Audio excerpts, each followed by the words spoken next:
In the last episode, I made this potion brewery, and it's been quite nice to have some potions all the time. Something that isn't nice is this iron gear I've been using so far. So this episode, I think it's time for a bit of an upgrade. And to start things off, I'm going to do a strip mining time lapse. What you're seeing is about an hour and a half of me digging around, and I found about 4 or 5 veins of diamonds in that time, but I'm not going to mine those until I have a fortune pickaxe, so I'll come back to those later. Anyways, here's the haul from the mining trip.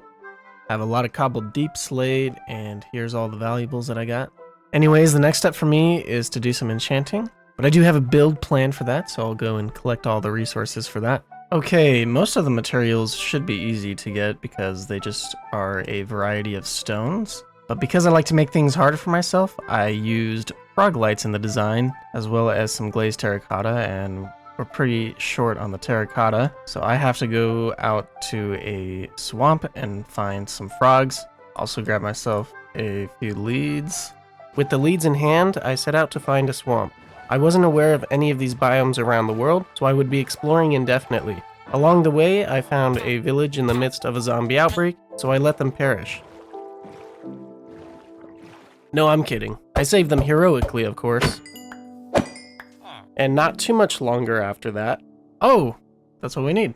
That's what we need. Oh, and there's a pillager outpost right there. Okay. Oh, I didn't even see you. Hey, let's go. Let's go get those frogs.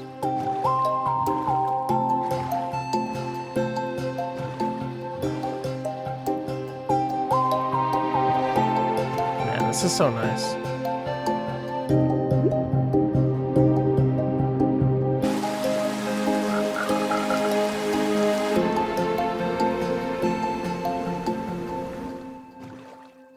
Oh, here we go. Wait, is this the kind that I need? These guys do the purple lights, huh? I think I need the yellow ones. Alright, I've got some logs and some of the saplings from here. So let's take these leads. Oh, there's a lot of you guys here.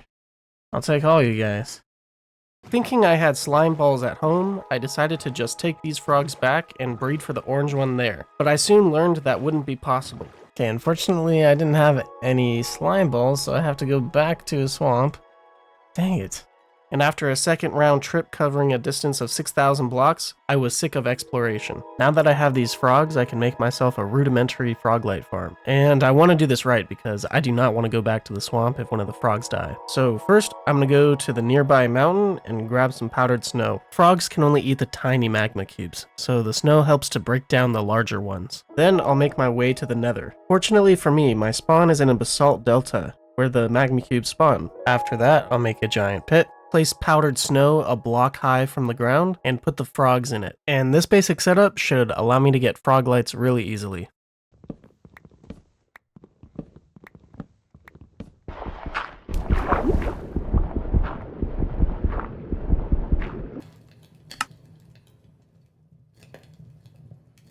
So I'm here on a creative test world to show you guys the thought process behind my builds. A few people wanted to know how I plan my builds, but I usually plan out my builds in creative before I build them in my world, so I don't get to do much explaining. But yeah, I just thought I would show you guys how I plan my builds on here. So I have a gradient right here, and it's a pretty common technique for people to use gradients in their build, but I'm not going to use it the way you might be expecting today. So usually you'll see somebody go from the darkest block to the lightest block, going from their bottom of the build to the top of their build, or vice versa. But instead of doing that, I'm going to have several points along my build where the gradient starts.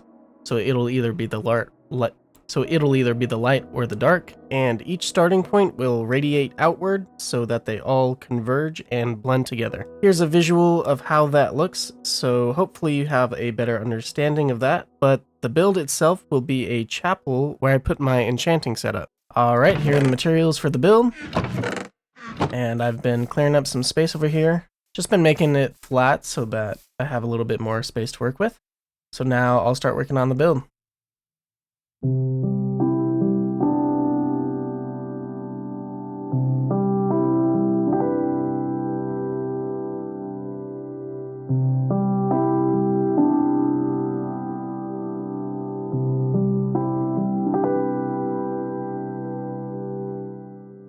For our final detail, I will add some grass around the area.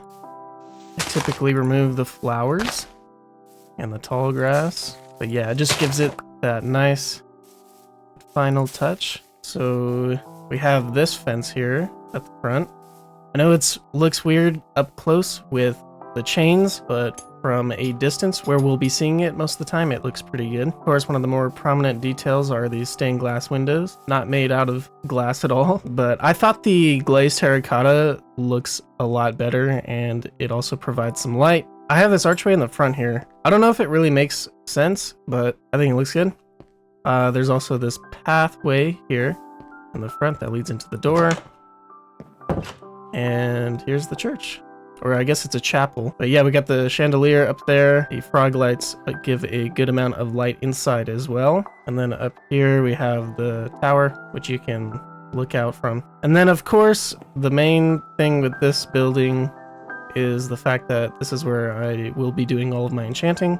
So this is a full 30 level setup, and I have all my lapis stored in here. I also have an anvil in here to combine any tools or books or anything like that. And I have some extra ones in here. I have a grindstone to place in here as well. I don't really know where to place it, so I guess it'll just go here for now. But yeah, that's pretty much it for this. I'm pretty pleased with how it turned out. I know it's not the craziest build in this world, but sometimes it's nicer to do some smaller projects. Anyways, now that I'm done with this, I can actually start doing some enchanting. And one of the first things that I want to do is to get a fortune pickaxe, because I want to get all those diamonds that I mined for in the beginning of the episode. So I can go up here, grab pretty much the remains of my diamonds. We will turn this into a pickaxe, and I will go enchant it now. And hopefully I get fortune 2 or higher than that. And then after I get that, I'll go mine those diamonds, make some armor, and then enchant the rest of that. And the nice thing about the grindstone is if I don't get what I'm looking for, I can take it off. See, that's nice, but I need fortune, so I'm gonna take it off. By the way, I went to my blaze farm to get some levels. That's why I am at level 53, if you have noticed that. And perfect, we got it. So now I will go mine the rest of those diamonds. It kind of hurt to get rid of the first enchants that I had on it, but it was well worth it.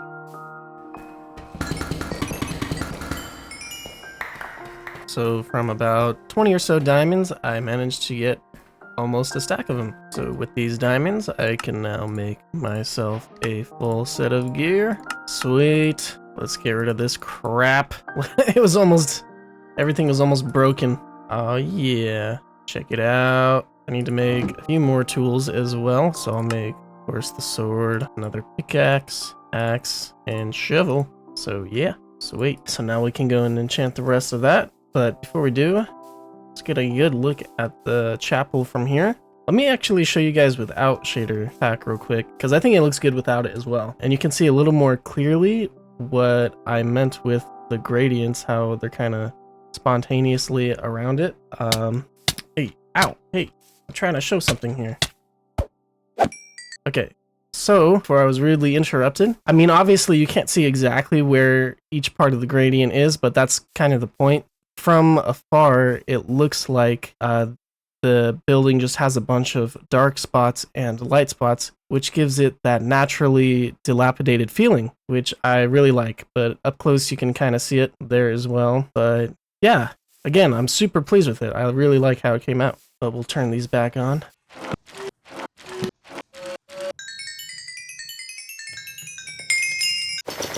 So it's obviously not the best gear in the world, but you know, it doesn't need to be the best right now. I'm enjoying taking the game a little bit slower right now, so in the future, I'll worry about that. But right now, this will do just fine. I think this calls for a celebration.